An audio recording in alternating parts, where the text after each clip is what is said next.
Hello friends, அஸ்ஸலாமு அலைக்கும். எல்லோரும் எப்படி இருக்கீங்க? இன்றைக்கி நம்ம சேனலில் நீங்கள் எல்லாருமே ரொம்பவே எதிர்பார்த்துட்டு இருந்த 2 லஞ்ச் பாக்ஸ் மெனு தான் பார்க்க போகிறோம். ஸோ ரெண்டுமே பார்த்திங்கன்னா ரொம்ப ஈஸி, கொஞ்சம் டிஃப்ரெண்ட்டாக, டேஸ்ட் நல்லா சூப்பராக ஹெல்த்தியாக செய்ய போகிறோம். இப்போ வாங்க நம்ம வீடியோக்குள்ளே போகலாம். ஃபர்ஸ்ட் வந்து நம்ம வெண்டைக்காய் சாதம் பண்ண போகிறோம். அதுக்கு பார்த்திங்கன்னா நான் இந்த அளவுக்கு வெண்டைக்காய் எடுத்திருக்கேன். இதை ஃபஸ்ட் நாளே நல்லா கழுவிட்டு தொடச்சி எடுத்து வச்சுருந்தேன். அடுத்த நாள் காலையில் வெட்டிக்கலாம் அப்படின்னு சொல்லிட்டு. ஸோ வெண்டைக்காய் வெட்டி வச்சுட்டு இப்போ வந்து நம்ம தாளிக்க போகிறோம்.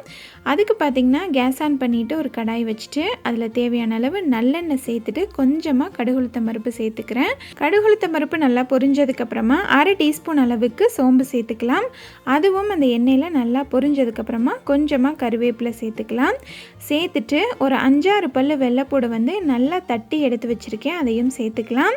வெள்ளைப்பூடு வந்து குழந்தைங்களுக்கு வந்து அதிகமாக சேர்த்துக்கோங்க, அதில் அவ்வளோ ஹெல்த் பெனிஃபிட்ஸ் இருக்குது, ரொம்ப ரொம்ப நல்லது. என்னோடய ரெசிபி தொடர்ந்து பார்த்துட்ருக்கவங்க எல்லாருக்குமே தெரியும், நான் வெள்ளைப்பூடு வந்து அதிகமாக சேர்த்துக்குவேன். இப்போ வந்து இந்த வெள்ளைப்பூடை நல்லா அந்த எண்ணெயில் வதக்கி விட்டுட்டு ஒரு பெரிய வெங்காயத்தை வந்து நல்லா இந்த மாதிரி கட் பண்ணி வச்சுருக்கேன். இப்போ அதையும் சேர்த்துக்கலாம்.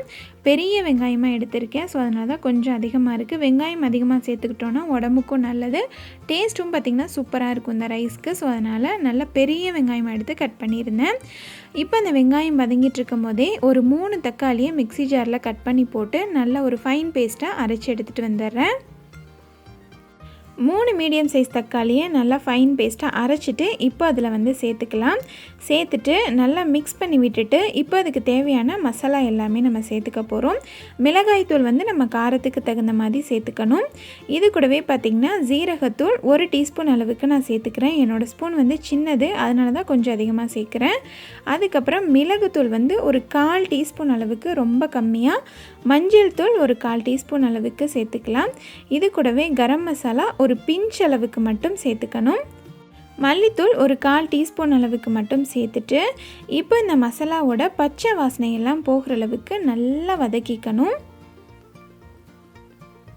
நல்லா கலந்து விட்டுட்டு மூடி போட்டு ஒரு 10 நிமிஷம் அப்படியே விட்டுறலாம். நல்லா எண்ணெயெல்லாம் பிரிஞ்சு வரட்டும். இப்போ ஒரு 10 நிமிஷத்தில் பார்த்திங்கன்னா நல்லா எண்ணெயெல்லாம் பிரிஞ்சு சூப்பராக வதங்கி ரெடி ஆயிடுச்சு. இந்த ஸ்டேஜில் நம்ம கட் பண்ணி வச்சுருக்க வெண்டைக்காய் இருக்கு இல்லையா, அது வந்து சேர்த்துக்கலாம். வெண்டைக்காவை நான் அந்த மாதிரி ரவுண்டாக கட் பண்ணி எடுத்திருக்கேன். இந்த மாதிரி நீங்கள் செஞ்சு கொடுத்து பாருங்கள், வெண்டைக்காய் வந்து பிடிக்காது அப்படின்னு சொல்லிட்டு சொல்லவே மாட்டாங்க. இப்போ வந்து இந்த வெண்டைக்காவை இந்த மசாலாவோட சேர்த்து நல்லா வதக்கிக்கலாம். நல்லா ஒரு 5 நிமிஷத்துக்கு நல்லா மிக்ஸ் பண்ணி விட்டு வதக்கிக்கணும். நல்லா வதங்கினதுக்கப்புறமா மூடி போட்டு மீடியம் ஃப்ளேமில் வச்சு விட்டுறணும். இப்போ அது வதங்குறதுக்குள்ளே கேஸ் ஆன் பண்ணிவிட்டு ஒரு கடாய் வச்சுட்டு அதில் கொஞ்சமாக எண்ணெய் சேர்த்துக்கிறேன். இப்போ அதில் வந்து கடுகுளுத்தம் பருப்பு தேவையான அளவு சேர்த்துக்கிறேன். அது நல்லா பொரிஞ்சதுக்கப்புறமா கொஞ்சமாக கருவேப்பிலை, 1 டீஸ்பூன் மட்டும் இஞ்சி பூண்டு பேஸ்ட் சேர்த்துக்கலாம். சேர்த்துட்டு இப்போ இந்த இஞ்சி பூண்டோட பச்சை வாசனையெல்லாம் போகிற அளவுக்கு நல்லா வதக்கிக்கணும். என்ன செஞ்சிட்ருக்கேன் அப்படின்னு சொல்லிட்டு கேட்பீங்க, உருளைக்கிழங்கு ஃப்ரை தான். இப்போ அந்த இஞ்சி பூண்டோட பச்சை வாசனையெல்லாம் போனதுக்கப்புறமா கட் பண்ணி வச்சுருக்க 2 உருளைக்கிழங்கு வந்து சேர்த்துக்கலாம். தோலை சீச்சிட்டு நல்லா குட்டி குட்டியாக கட் பண்ணி வச்சுருக்கேன். இப்போ அதுக்கு தேவையான மசாலா வந்து சேர்த்துக்கலாம். மிளகாய்த்தூள் நம்ம காரத்துக்கு தகுந்த மாதிரி சேர்த்துக்கணும். அதுக்கப்புறம் வந்து மஞ்சள் தூள் ஒரு 1/4 டீஸ்பூன் அளவுக்கு, கொஞ்சமாக பெருங்காயத்தூள் சேர்த்துக்கலாம். அதுக்கப்புறமா தேவையான அளவு உப்பு சேர்த்துட்டு நல்லா மிக்ஸ் பண்ணி விட்டுட்டு மூடி போட்டு சிம்லையே வச்சு ஒரு 2-3 தடவை வதக்கி விட்டோன்னா நல்லா சூப்பராக வெந்து ரெடி ஆயிரும். நான் வந்து பொட்டேட்டோ ஃப்ரை வந்து இப்படி தான் செய்வேன், ரொம்பவே சூப்பராக இருக்கும். கண்டிப்பாக ட்ரை பண்ணி பாருங்கள். இப்போ நல்லா மிக்ஸ் பண்ணி விட்டுட்டு மூடி போட்டு சிம்மில் ஒரு 10 நிமிஷம் வச்சோம் அப்படின்னா நல்லா சூப்பராக வெந்துடும். அப்பப்போ ஓப்பன் பண்ணி பரட்டி விட்டுக்கணும். இப்போ நம்ம வெண்டைக்காய் பார்த்திங்கன்னா ஓரளவுக்கு வந்திருக்கு பாருங்கள். நடுவில் ஒரு 2 தடவை ஓப்பன் பண்ணி மிக்ஸ் பண்ணி விட்டேன். ஸோ இப்போயும் அதே மாதிரி ஒரு தடவை மிக்ஸ் பண்ணி விட்டுட்டு மூடி போட்டு விட்டுறலாம். இப்போ நம்ம பொட்டேட்டோ ஃப்ரை பார்த்திங்கன்னா ஓரளவுக்கு வெந்து நல்லா சூப்பராக ரெடி ஆகிட்டே வந்துட்டுருக்கு. உங்களுக்கு பார்த்தாலே தெரியும், ஒரு 50% வந்து குக் ஆயிடுச்சு. நல்லா பரட்டி விட்டுட்டு திரும்ப மூடி போட்டு ஒரு 5 நிமிஷம் விட்டோம் அப்படின்னா சூப்பராக வெந்து வந்துடும். இப்போ ஒரு 5 நிமிஷத்தில் பார்த்திங்கன்னா வெண்டைக்காய் நல்லா சூப்பராக வெந்து வந்துருச்சு. வெண்டைக்காய் வளவலன்னு இருக்குமே, எப்படி சாப்பாடை போட்டு கிண்டுவீங்க அப்படின்னு சொல்லிட்டு யோசிக்கலாம். அதுக்கு தான் ஒரு பெரிய லெமனோட ஜூஸ் பாதி எடுத்திருக்கேன். 1/2 லெமனோட ஜூஸை வந்து அதில் பிழிஞ்சு விட்டுறணும். பிழிஞ்சு விட்டுட்டு நல்லா மிக்ஸ் பண்ணி விட்டுட்டு ஒரு 10 நிமிஷத்துக்கு அடுப்பை நல்லா ஃபுல் ஃப்ளேமில் வச்சு நல்லா இந்த மாதிரி பரட்டி விட்டோம் அப்படின்னா அதில் உள்ள வளவளப்பு தன்மை எல்லாமே போயிடும். லெமன் ஊற்றுறனால டேஸ்ட்டும் பார்த்திங்கன்னா சூப்பராக இருக்கும். லெமன் ஜூஸ் ஊற்றிட்டு ஒரு 5லேருந்து 10 நிமிஷம் நல்லா ஃபுல் ஃப்ளேமில் அடுப்பை வச்சு வதக்குனதுக்கப்புறமா நம்ம வந்து இப்போ சாப்பாடை போட்டுக்கலாம். இந்த வெரைட்டி ரைஸுக்கெலாம் குக்கரில் சாப்பாடு வச்சு போட்டோம் அப்படின்னா டேஸ்ட் ரொம்ப நல்லா இருக்க மாதிரி இருக்கும். ஸோ அன்றைக்கி குக்கரில் தான் வச்சுருந்தேன். இப்போ அந்த சாப்பாடு அதில் போட்டு நல்லா மிக்ஸ் பண்ணி விட்டுக்கலாம். ரொம்பவே நல்லாயிருக்கும். இதில் மெயினான ஒரு விஷயம் என்னென்னா லாஸ்ட்டாக நம்ம லெமன் ஊற்றுறோம் இல்லையா, அதனால் டேஸ்ட்டை வந்து நல்லா என்ஹான்ஸ் பண்ணி கொடுக்கும். உப்பு வந்து கரெக்டாக இருக்க மாதிரி பார்த்துக்கோங்க, அப்போ தான் ரொம்பவே சூப்பராக இருக்கும். கண்டிப்பாக ட்ரை பண்ணி பாருங்கள். இந்த மாதிரி நீங்கள் ஒரு தடவை செஞ்சு கொடுத்து பாருங்கள். வெண்டைக்காய் பிடிக்கல அப்படின்னு சொல்லிட்டு சொல்லவே மாட்டாங்க. ரொம்பவே சூப்பராக இருக்கும். இன்னொரு பக்கம் பார்த்திங்கன்னா நம்மளோட பொட்டேட்டோ ஃப்ரையும் நல்லா சூப்பராக ரெடி ஆயிருச்சு. இது ரெண்டோட காம்பினேஷன் பார்த்திங்கன்னா அட்டகாசமாக இருக்கும். கண்டிப்பாக ட்ரை பண்ணி பாருங்கள். ஒரு தடவை செஞ்சு கொடுத்திங்கன்னா உங்கள் குழந்தைங்க திரும்ப செஞ்சு கொடுக்க சொல்லி கேட்பாங்க. அந்த அளவுக்கு டேஸ்ட் சூப்பராக இருக்கும். ஸோ அடுத்து வந்து கேரட் ரைஸ் தான் எப்படி செய்கிறது அப்படின்னு சொல்லிட்டு பார்க்க போகிறோம். அதுக்கு வந்து ஒரு 7 மீடியம் சைஸ் கேரட் வந்து நான் எடுத்திருக்கேன். இதை ஃபஸ்ட் நாளே நான் என்ன பண்ணேன்னா தோலெல்லாம் சீச்சிட்டு நல்லா திருகி ஒரு பாக்ஸில் போட்டு ஃப்ரிட்ஜில் தூக்கி வச்சுட்டேன். இப்போ வந்து அடுத்த நாள் காலையில் பார்க்கலாம். அன்றைக்கே பார்த்திங்கன்னா சென்னா வந்து ஊற வச்சுருந்தேன், வெள்ளை சுண்டல் வந்து ஊற வச்சுருந்தேன், அதையும் எடுத்து வச்சுட்டேன். அதுக்கப்புறமா ஃப்ரிட்ஜிலேருந்து எடுத்து வச்சு நம்ம திருக்கின கேரட், ஒரு 6-7 பல் வெள்ளைப்பூடு, ஒரு 3 வெங்காயம் வந்து ஃபஸ்ட் நாளே உரித்து வச்சுருந்தேன். அது கூடவே வந்து ஒரு 3 பச்சை மிளகா, 3 தக்காளி எடுத்து வச்சுருக்கேன். வெங்காயம் வந்து எனக்கு பத்தாத மாதிரி இருந்துச்சு, அதனால் இன்னும் ஒரே ஒரு வெங்காயம் மட்டும் எக்ஸ்ட்ரா உரித்து எடுத்து வச்சுக்கிட்டேன். இப்போ இதுதான் இதுக்கு தேவையானது. இப்போ எப்படி செய்கிறது அப்படின்னு சொல்லிட்டு பார்க்கலாம். இப்போ கேஸ் ஆன் பண்ணிவிட்டு ஒரு குக்கர் வச்சுருக்கேன். அதில் வந்து ஒரு 2லேருந்து 3 டேபிள் ஸ்பூன் அளவுக்கு எண்ணெய் சேர்த்துக்கிறேன். எண்ணெய் நல்லா சூடானதுக்கப்புறமா 3 பட்டை, 3 கிராம்பு, 3 ஏலக்காய் சேர்த்துருக்கேன். பட்டை வந்து மீடியம் சைஸாக தான் எடுத்திருக்கேன். அது நல்லா பொரிஞ்சதுக்கப்புறமா 3 பெரிய வெங்காயத்தை நீளமாக கட் பண்ணிவிட்டு 2 பச்சை மிளகாவை நடுவில் கீறிட்டு அதை வந்து சேர்த்துக்கிறேன். சேர்த்துட்டு இப்போ வந்து இதை நல்லா வதக்கி விட்டுக்கலாம். இப்போ அந்த வெங்காயம் வந்து சீக்கிரம் வதங்கணும் இல்லையா, அதுக்கு தேவையான அளவு உப்பு சேர்த்துட்டு நல்லா வதக்கிக்கலாம். வெங்காயம் வந்து ரொம்ப கோல்டன் ப்ரௌன் கலர் வரணும் அப்படின்னு சொல்லிட்டுலாம் அவசியம் கிடையாது. நான் எந்த ஸ்டேஜ் வரணும் அப்படின்னு சொல்லிட்டு சொல்கிறேன், வீடியோ பார்த்துட்டே இருங்க. இப்போ இன்னொரு அடுப்பில் பார்த்திங்கன்னா கேஸ் ஆன் பண்ணிவிட்டு ஒரு கடாய் வச்சுருக்கேன். அதில் வந்து ஒரு 2 டீஸ்பூன் அளவுக்கு மட்டும் எண்ணெய் சேர்த்துக்கிறேன். சேர்த்துட்டு 1 டீஸ்பூன் அளவுக்கு மட்டும் நெய் சேர்த்துக்கலாம். இப்போ அந்த எண்ணெய் நெய் ரெண்டுமே நல்லா சூடாகட்டும். இப்போ பார்த்திங்கன்னா வெங்காயம் இந்த அளவுக்கு வதங்கினா போதும். அந்த கோல்டன் ப்ரௌன் கலர் வர ஆரம்பிக்கும் இல்லையா, வெங்காயம் வந்து முருக ஆரம்பிக்கும் பாருங்கள், அந்த ஸ்டேஜ் வரைக்கும் வதங்கினாலே போதும். இப்போ இதில் ஒரு 3 டீஸ்பூன் அளவுக்கு மட்டும் இஞ்சி பூண்டு பேஸ்ட் சேர்த்துட்டு இஞ்சி பூண்டோட பச்சை வாசனையெல்லாம் போகிற அளவுக்கு நல்லா வதக்கிக்கலாம். இப்போ அது வதங்கிறதுக்குள்ளே எண்ணெயும் நெய்யும் பார்த்திங்கன்னா நல்லா சூடாயிடுச்சு. இப்போ இதில் 1 டீஸ்பூன் அளவுக்கு கடுகுளுத்தம் பருப்பு சேர்த்துட்டு ஒரு 1/2 டீஸ்பூன் அளவுக்கு மட்டும் சீரகம் சேர்த்துக்கலாம். கடுகுளுத்தம் பருப்பு வந்து நல்லா பொரிஞ்சிடணும், அதுக்கப்புறமா வந்து சீரகம் சேர்த்துக்கணும். இப்போ இது ரெண்டும் நல்லா பொரிஞ்சதுக்கப்புறமா நம்ம எடுத்து வச்ச 6 பல் பூடு இருக்கு இல்லையா, அதை நல்லா தட்டிட்டு சேர்த்துக்கிறேன். சேர்த்துட்டு இது கூடவே வந்து ஒரே ஒரு பச்சை மிளகாய் சேர்த்துக்கலாம், நடுவில் கீறிட்டு சேர்த்துட்டு கொஞ்சமாக கருவேப்பிலை சேர்த்துக்கிறேன். சேர்த்துட்டு இப்போ இந்த வெள்ளைப்பூடு இருக்கு இல்லையா, இதை வந்து நல்லா கலர் சேஞ்ச் ஆகிறது வரைக்கும் வதக்கிக்கணும், கரிஞ்சிடக்கூடாது, ஆனால் நல்லா வதக்கிடணும். இப்போ இதில் வந்து ஒரே ஒரு பெரிய வெங்காயத்தை இந்த மாதிரி கட் பண்ணி வச்சுருந்தேன், அதையும் சேர்த்துட்டு நல்லா வதக்கி விட்டுக்கலாம். இப்போ சென்னா மசாலாவுக்கு பார்த்திங்கன்னா இஞ்சி பூண்டோட பச்சை வாசனையெல்லாம் போகிற அளவுக்கு நல்லா வதக்கியாச்சு. இந்த ஸ்டேஜில் ஒரு 3 தக்காளியை மிக்ஸி ஜாரில் போட்டு நல்லா ஃபைனாக அரைச்சி வச்சுருக்கேன், அதை வந்து சேர்த்துக்கலாம். சேர்த்துட்டு இப்போ இதுக்கு தேவையான அளவு மசாலா சேர்த்துக்கலாம். மிளகாய்த்தூள் வந்து நம்ம காரத்துக்கு தகுந்த மாதிரி சேர்த்துக்கணும். அதுக்கப்புறம் பார்த்திங்கன்னா மஞ்சள் தூள் ஒரு 1/4 டீஸ்பூன் அளவுக்கு மட்டும் சேர்த்துக்கிறேன். மல்லித்தூள் வந்து ஒரு 2 டீஸ்பூன் அளவுக்கு நான் சேர்த்துக்கிறேன். இது கூடவே சீரகத்தூள் வந்து 1/2 டீஸ்பூன் அளவுக்கு நான் சேர்த்துக்கிறேன்.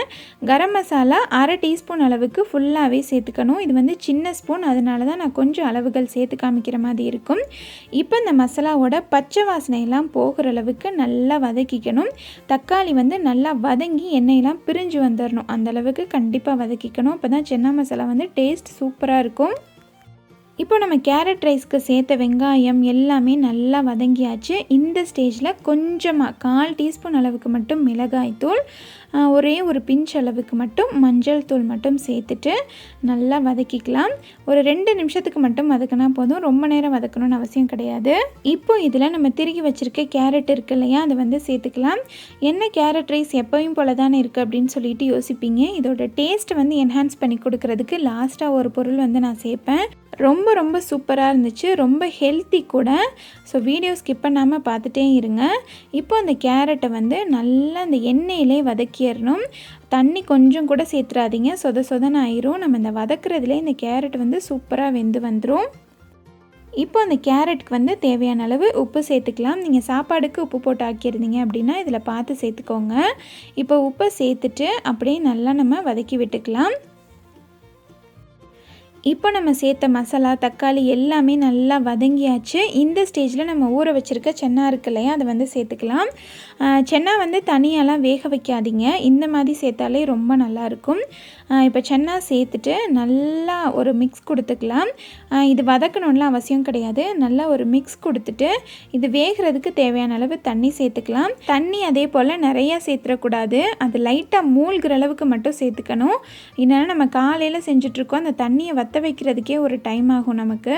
ஸோ இந்த அளவுக்கு மட்டும் தண்ணி சேர்த்துட்டு குக்கரை க்ளோஸ் பண்ணி நான் ஒரு 5-6 விசில் விட்டுக்க போகிறேன். அப்போ தான் நமக்கு சுண்டல் வந்து நல்லா வெந்து சூப்பராக இருக்கும். உப்பு வந்து நம்ம வெங்காயம் வதக்கிறப்பே சேர்த்தோம் இல்லையா, அந்த உப்பே கரெக்டாக இருக்கும். இப்போ வந்து குக்கரை க்ளோஸ் பண்ணி விசில் விட்டுக்கிறேன். இப்போ நம்ம கேரட் பாருங்கள் ஓரளவுக்கு வதங்கி வெந்து வந்தாச்சு.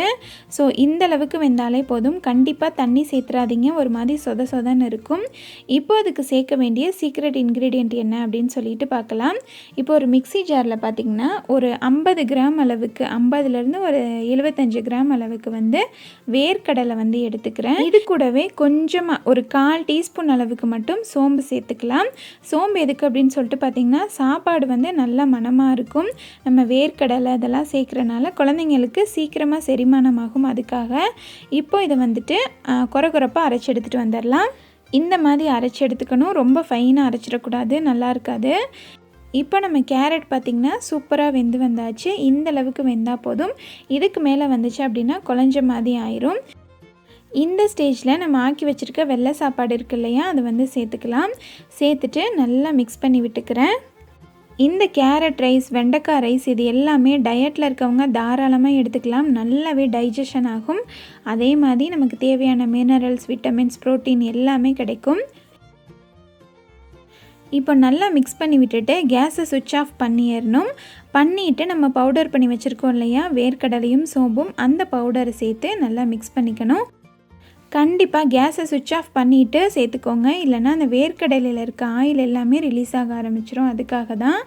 ஸோ இப்போ சேர்த்துட்டு நல்லா மிக்ஸ் பண்ணி விட்டுக்கலாம். வேர்க்கடலை வந்து வறுத்த வேர்க்கடலை நம்ம கடையில் விற்கும் இல்லையா, ஸோ அது எப்பயும் போல் வாங்கி நான் லைட்டாக வறுத்து வச்சுருந்தேன். இப்போ நான் எல்லா வேர்க்கடலை பவுடரையுமே சேர்த்துட்டு நல்லா மிக்ஸ் பண்ணி விட்டுக்கிட்டேன். இது வந்து நமக்கு தேவையான அளவுக்கு சேர்த்துக்கலாம், இந்த அளவுக்கு சேர்த்தா கரெக்டாக இருக்கும். அதே மாதிரி இந்த கேரட் சாதம், அதுக்கப்புறம் வெண்டைக்காய் சாதம், இதுக்கெல்லாம் ரைஸ் அதிகமாக சேர்க்காதீங்க, காய் அதிகமாக இருக்க மாதிரி பார்த்துக்கோங்க.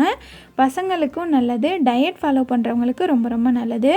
சென்னா மசாலாவும் பார்த்திங்கன்னா நல்லா ஒரு 5-6 விசில் விட்டுட்டு ப்ரெஷர்லாம் போனதுக்கப்புறமா வேறு ஒரு பேனுக்கு மாற்றிட்டேன். நல்லா சூப்பராக வெந்திருக்கு பாருங்கள், டேஸ்ட்டு செம்மையாக இருக்கும். இந்த சென்னா மசாலா கண்டிப்பாக ட்ரை பண்ணி பாருங்கள். இந்த சென்னா மசாலா பார்த்திங்கன்னா இந்த டைப்பில் செஞ்சிங்க அப்படின்னா அப்படியே சிக்கன் கிரேவி மாதிரியே இருக்கும். இந்த கேரட் ரைஸ்க்கும் இந்த சென்னா மசாலாக்கும் பார்த்திங்கன்னா அவ்வளோ சூப்பரான காம்பினேஷனாக இருக்கும். கண்டிப்பாக ட்ரை பண்ணி பாருங்கள். ஒரு தடவை இந்த மாதிரிலாம் செஞ்சு கொடுத்தீங்க அப்படின்னா குழந்தைங்க திரும்ப திரும்ப கேட்பாங்க. அமீன் அக்மலுக்கு இந்த 2 லஞ்ச் மெனுமே பார்த்திங்கன்னா ரொம்பவே ஃபேவரட் ஆயிடுச்சு. அல்ஹம்துலில்லாஹ், டேஸ்ட் பார்த்திங்கன்னா ரொம்பவே சூப்பராக இருக்கும். அவ்வளோதான், கொஞ்சமாக கறிவேப்பிலை சேர்த்துட்டு கேஸை சுவிட்ச் ஆஃப் பண்ணிவிட்டு இறக்கிட்டு அதுக்கப்புறம் பார்த்திங்கன்னா லஞ்ச் பேக் பண்ணிட வேண்டியது தான். ஸோ இந்த வீடியோ இதோட முடியுது. இந்த வீடியோ பிடிச்சிருந்தா கண்டிப்பாக லைக் பண்ணுங்கள். உங்களோட கருத்துக்களை மறக்காமல் என்னோட கமெண்ட்டில் ஷேர் பண்ணுங்கள். இந்த மாதிரி வீடியோஸ் நம்ம சேனலில் போடலாமா அப்படின்னு சொல்லிட்டு இந்த வீடியோவோட கமெண்ட்டில் மறக்காமல் சொல்லுங்கள். உங்கள் ஃப்ரெண்ட்ஸ் அண்ட் ஃபேமிலிக்கு இந்த வீடியோ யூஸ்ஃபுல்லாக இருக்குன்னு தோணுச்சுன்னா மறக்காமல் ஷேர் பண்ணிக்கோங்க. அடுத்து ஒரு இன்ட்ரெஸ்டிங்கான வீடியோவோட உங்களை வந்து மீட் பண்ணுறேன். Thank you so much. அஸ்ஸலாமு அலைக்கும்.